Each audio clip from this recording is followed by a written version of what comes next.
Hello friends, एक बार फिर से स्वागत है आपका। जो हमारी इंग्लिश की सीरीज़ चल रही है इंग्लिश ग्रामर फंडामेंटल्स, उसके पार्ट 2 में हमने अपने पहले लेक्चर में कवर किया कि बेसिक पार्ट्स ऑफ स्पीच क्या होते हैं, उनको आइडेंटिफाई करना सीखा। आज हम उनमें से दो बेसिक जो पार्ट्स ऑफ स्पीच हैं, नाउन और प्रोनाउन, उनके बारे में कुछ फंडामेंटल्स जानेंगे और इस सीरीज़ में आगे इन टॉपिक्स को कवर करेंगे। ये जो सारे बेसिक्स हैं, आप ध्यान देंगे तो जब आप रूल्स पढ़ेंगे, जब आप सिंटैक्स के रूल पढ़ेंगे, जब आप बेसिक टेंसेस पढ़ेंगे, जब आप आगे फिल इन द ब्लैंक से रिलेटेड रूल्स पढ़ेंगे, तो आपको ये जो फंडामेंटल्स हैं ये बहुत मदद करेंगे उस चीज़ को समझने में और उसे तैयार करने में। तो इन पर थोड़ा फोकस करें, कोशिश करें कि ये फंडामेंटल्स आपको समझ में आ जाएं। कोई क्वेश्चन या क्वेरी हो तो डेफिनेटली हमें बताएं, हम आने वाले वीडियोज़ में उन्हें कवर करने की कोशिश करेंगे। तो चलिए अपना आज का सेशन स्टार्ट करते हैं।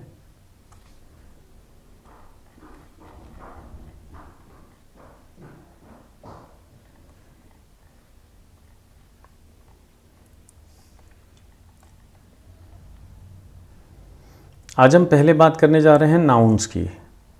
नाउन्स हमने पढ़ा था name of person, place, animal और thing.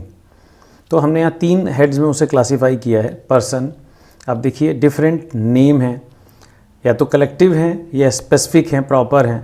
Soldier, Vinod, cousin, lawyer. Places हैं house, Chennai, factory, shelter.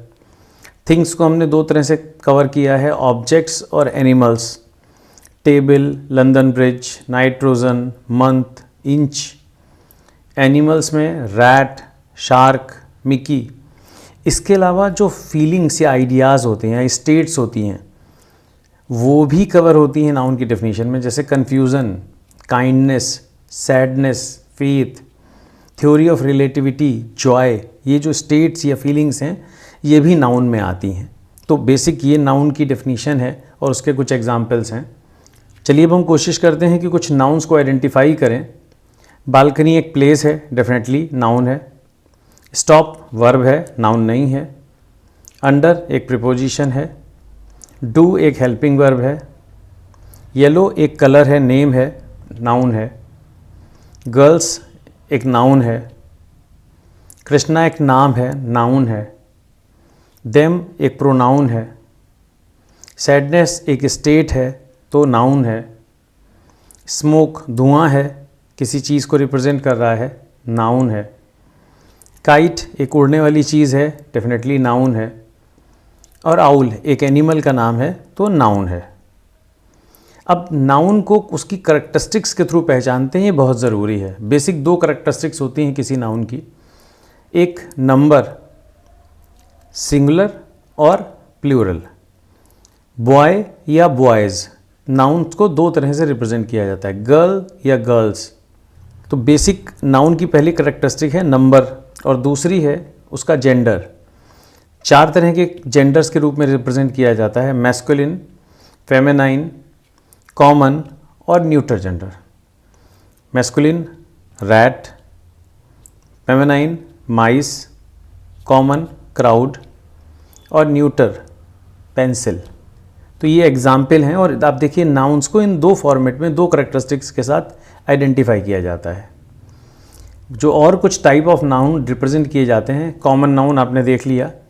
Proper noun specific नाम होता है, Spain, Fido, Sony. Singular plural आपने जान लिया। कंक्रीट ऐसी चीज़ जिनको परसीव किया जा सके अपने 5 सेंसेस के थ्रू। टेबल, एप्पल जिनको छुआ जा सके, महसूस किया जा सके। रैबिट। एब्स्ट्रैक्ट नाउन जो टच नहीं किए जा सकते हैं, महसूस किए जा सकते हैं, जैसे love, creativity, sadness, democracy. Collective जो किसी ग्रुप को रिप्रेजेंट करते हैं, क्राउड, फ्लॉक्स, कमेटी। कंपाउंड जो 2 या 2 से अधिक वर्ड से मिलकर बन रहे हैं, जैसे dry cleaning, toothpaste, ice cream. Countable जो काउंट किए जा सकते हैं, जैसे टेबल, एप्पल, रैबिट। और अनकाउंटेबल जो काउंट नहीं किए जा सकते, जैसे सॉल्ट, सी फूड, एडवाइस। तो ये बेसिक कुछ क्लासिफिकेशन से रिलेटेड वर्ड्स हैं जो नाउन को रिप्रेजेंट करते हैं, नाउन से रिलेटेड इस्तेमाल होते हैं, उनके ये एग्जाम्पल्स हैं। अब हम बात करते हैं प्रोनाउंस की। तो हमने पीछे पढ़ा था कि प्रोनाउंस वो वर्ड्स हैं जो नाउन की जगह इस्तेमाल हो रहे हैं। नाउन की जगह इस्तेमाल हो रहे हैं, मतलब जैसे हमने कहा Ram is a good boy. अब राम के लिए हमको दूसरा वर्ड इस्तेमाल करना है, तो हम कह रहे हैं he is going to school. तो Ram is going to school को रिप्लेस कर रहे हैं ही से, और he is going to school, ये ही जो है ये प्रोनाउन है जो नाउन की जगह इस्तेमाल हो रहा है। प्रोनाउन में एक पर्सनल प्रोनाउंस होते हैं, वो फर्स्ट पर्सन, सेकंड पर्सन और थर्ड पर्सन से रिप्रेजेंट होते हैं। फर्स्ट पर्सन जो किसी चीज़ को कह रहा है, I, my, me, we, our, us. Second person generally जो उसे सुन रहा है, जो उसमें इन्वॉल्व हो रहा है, यू, योर, योर्स। और थर्ड पर्सन जो इस दोनों के अलावा एक एक्स्ट्रा पार्टी है जिसके बारे में बात की जा सकती है, जो सुन रहा है, जो पार्टिसिपेट कर रहा है, he, his, him, she, her, it, its, they, their, them. ये सब पर्सनल प्रोनाउन के एग्जाम्पल हैं। इसके अलावा प्रोनाउंस को हम पॉजेसिव प्रोनाउन, जहाँ एक्सप्रेशन, पोजीशन, ओनरशिप, ओरिजिन और रिलेशनशिप रिप्रेजेंट होती है, जैसे mine, yours, his, hers. Personal pronoun आपने देख लिए ऑलरेडी। रिलेटिव प्रोनाउन वो होते हैं जो एक डिपेंडेंट क्लॉज को इंडिपेंडेंट क्लॉज से जोड़ते हैं, एक सेंटेंस के दो क्लॉज को जोड़ रहे होते हैं, whom, who, which, what, that। Reflexive pronoun वो होते हैं जो किसी वर्ब के ऑब्जेक्ट के रूप में यूज़ किए जाते हैं। एग्जाम्पल हैं my self, yourself, it self. ये सब रिफ्लेक्सिव प्रोनाउन के एग्जाम्पल हैं।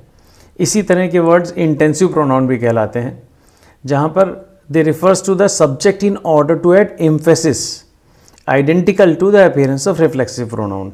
My self, yourself, itself intensive pronoun कहलाते हैं। Indefinite pronoun, a pronoun that doesn't specifically identify who or what is referring to, someone, some, somebody, anyone, anywhere। एक पूरे से group को represent कर रहे हैं, किसी स्पेसिफिक को आइडेंटिफाई नहीं कर पा रहे हैं, तो इंडेफिनिट प्रोनाउन है। फिर demonstrative pronoun, use two point two specific things, this, that, these, those.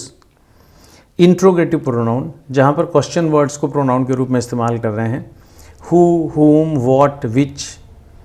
Reciprocal pronouns, express mutual relationship और एक्सचेंज, दो के बीच के relationship, each other, one another. ये सब एग्जाम्पल हैं प्रोनाउंस के।